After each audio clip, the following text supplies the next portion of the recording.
Hello to all my friends out there. Hi, you guys. My house smelled so good because I bought this crazy candle, Graveyard Fog, at the thrift store, and it smells kind of like licorice, which sounds terrible, but it smells really, really good in the house.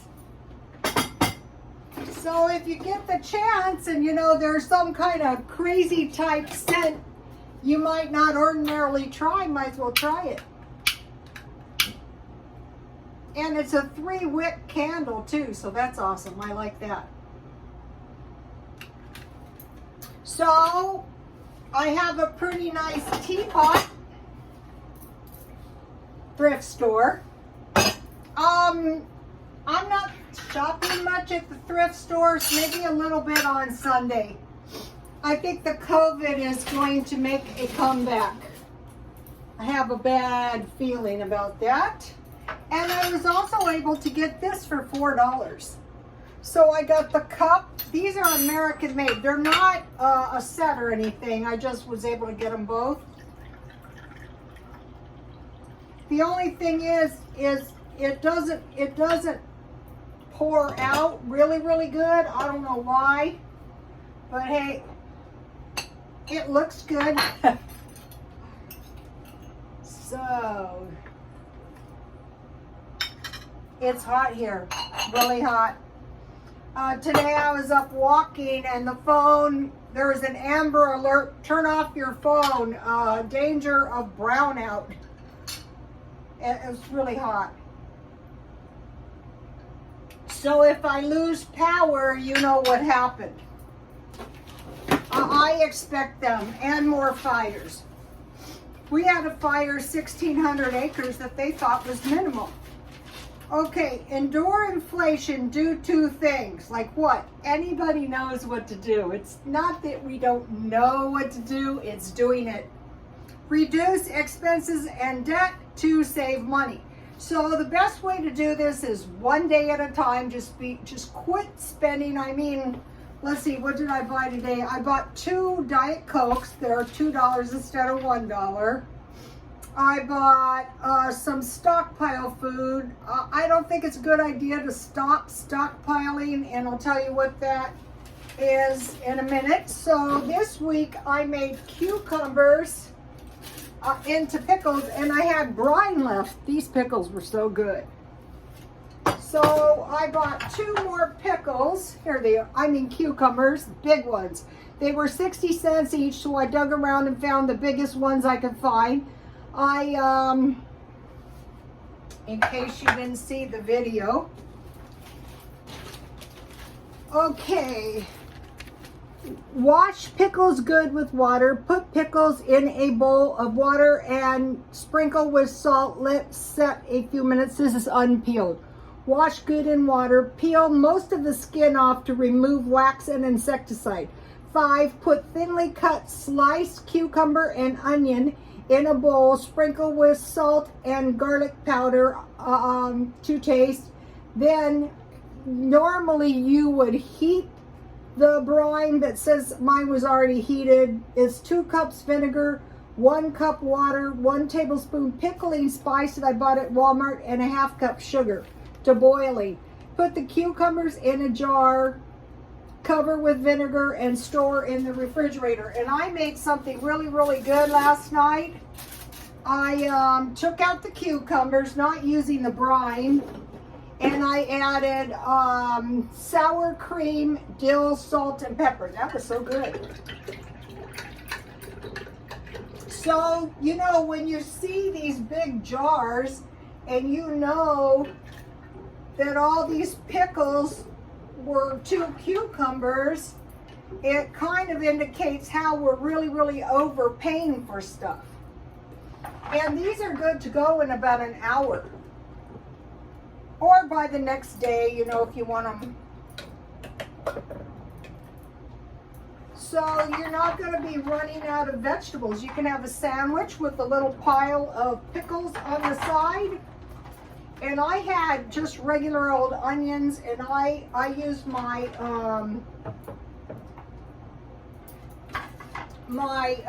I had sea salt And somebody said my brine was cloudy because my sea salt wasn't deionized.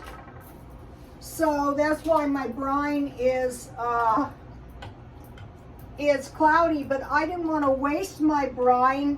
I wanted to use it 1 or 2 more times. Depends, you know, it depends how fast you're eating so here we go. So then I just slip it in the refrigerator. And then I also made, what did I do with that?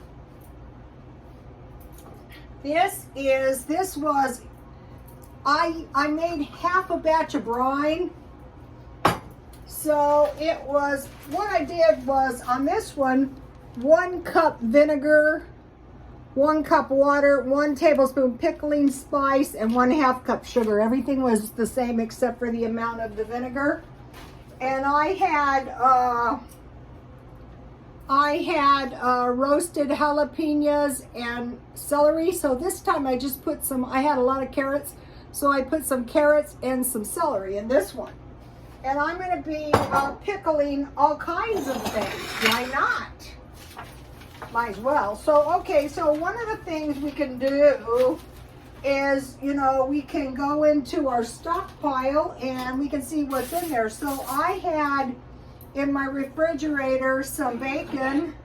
So this is a tasty batch of baked beans that I made.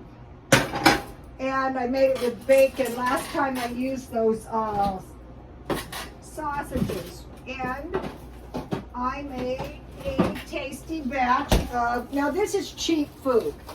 So the reason I made the baked beans is because I had bacon I needed to use. And the reason I made this potato salad is because I had potatoes I needed to use. So, use your creative license. This time I had baked beans, but sometimes I use pork and beans, any kind of beans, navy beans. And then, you know, what I had that makes these really good is homemade tomato soup that I made. I'll show you in a minute. So I cooked the bacon. I added the beans, the maple. I just had maple pancake syrup, mustard, and tomatoes. And then, you know, you could cook them on top of the stove, but I baked mine. And let me give you my potato salad recipe. In case you haven't seen me make this 500 times. And I used regular pickles. I could have used my own pickles, but I ate them all last night.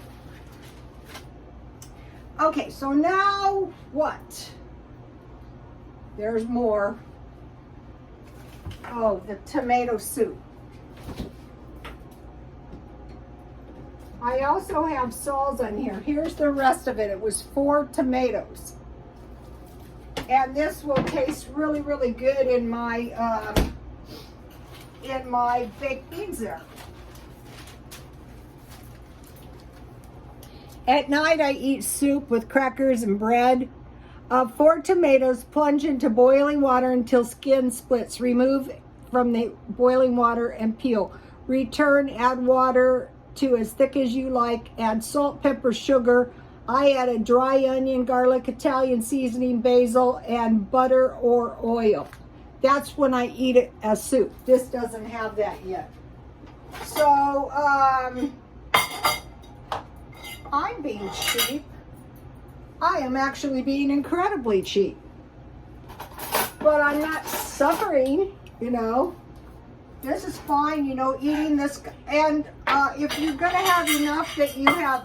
Now, this is a thing to bring if you have to go to like a picnic or a barbecue. The homemade stuff. Yummy, yummy.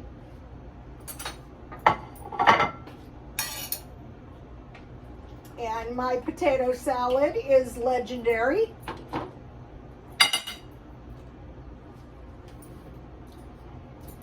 To my blood relatives. I used to say if you want this food, you got to be related by blood. This is really good with hamburger too.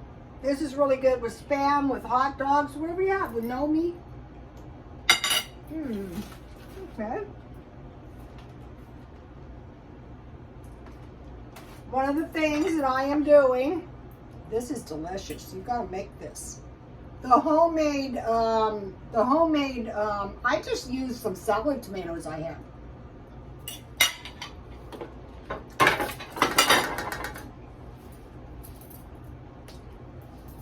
So these are pretty good cucumbers, so I saved some for seeds. This has only been a couple days and already my peas are sprouting. See, look. So even if I was only to get one, which I probably will get more, and I will just plant these as they sprout. I'm trying to find soybeans. Once you got soybeans, so I guess the root would go downwards. Once you got the, and then I'll just cover it with a little bit of soil and we'll see what happens. A couple of these have already, they're sprouted, but they're not quite ready. So I want to try to grow indoor. This is my barbecue skewer. I want to try to grow, and I had some old, this is crappy potting soil, but I'm using up what I had. Okay, so I'm trying to learn indoor gardening. I'm not trying hard, I'm just doing it a little bit all the time, and that is the best way to learn anything. Okay, so now, so yesterday I did a video, and when I actually do this stuff, you guys, am I gonna be sitting in my house wringing my hands? No, because I stockpile food. So today, here's the food. This really isn't, this is a lot of food, but this doesn't cost much. Okay, they're reporting possible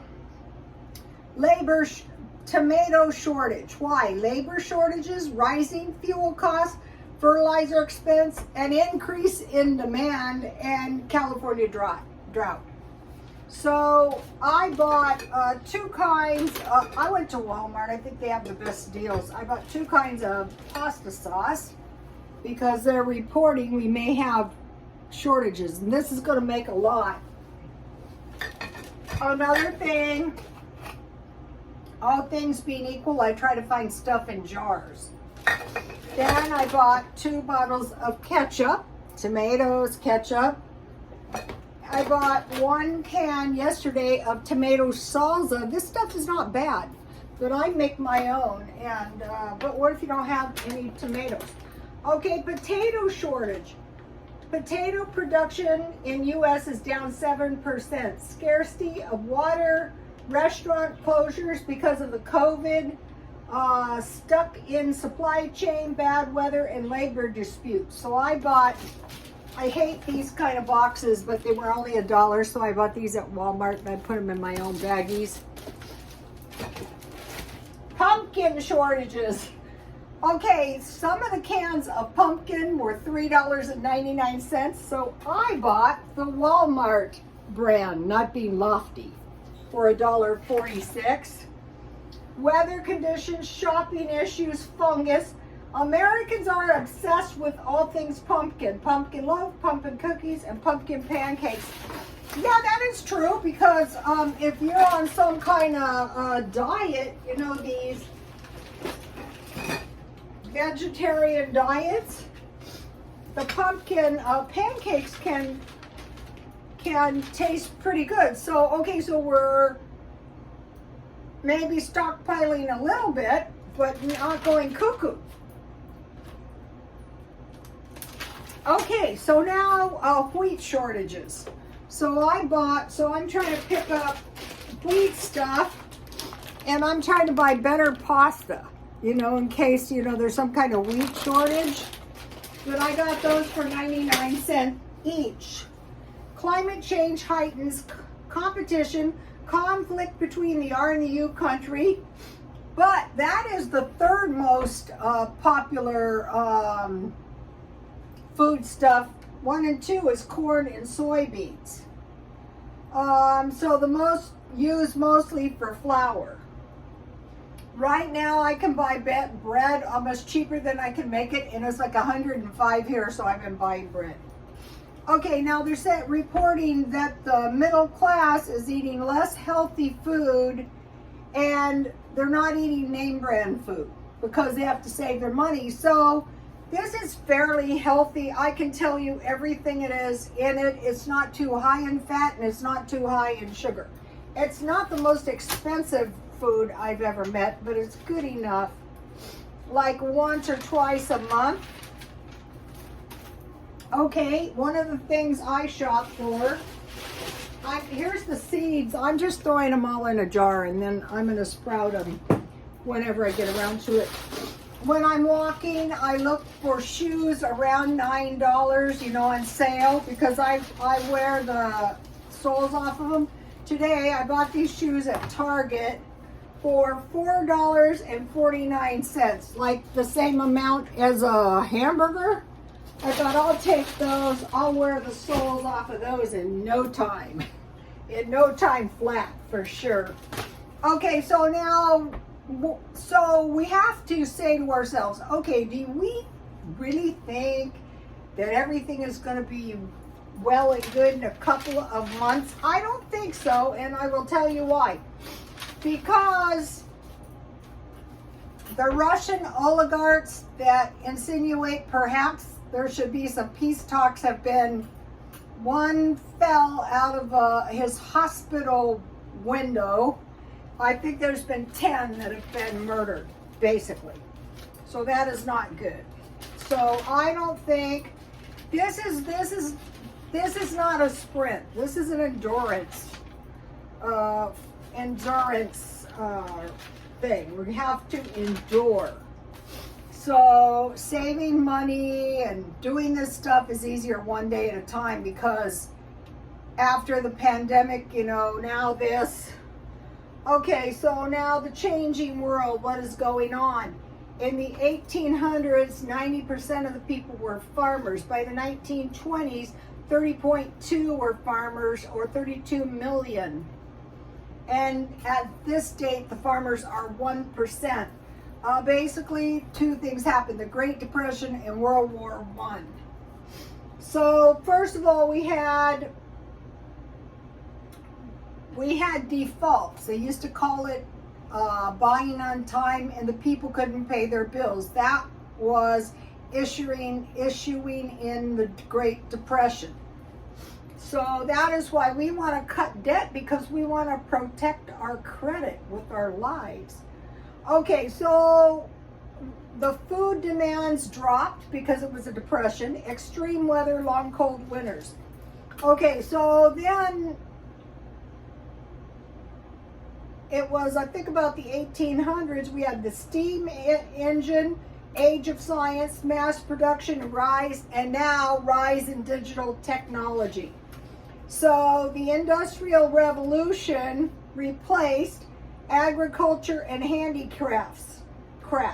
Large-scale industrialized, mechanized manufacturing system.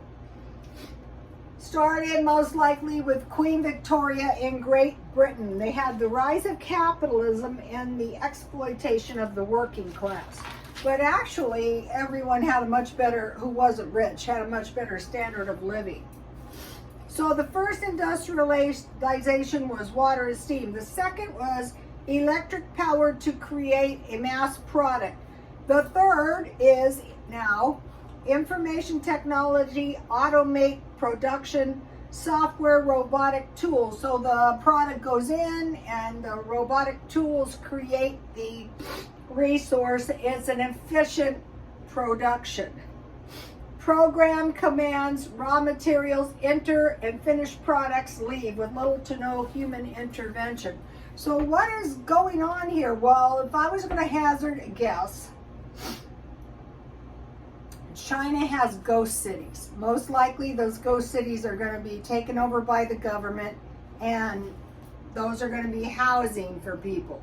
Here in America, we have all these businesses that can't, and Great Britain, can't pay the utility bills or the, you know, the utilities are going up 3,000, 5,000, 11,000 a month are going to be taken over, and those are going to be government-owned dwellings.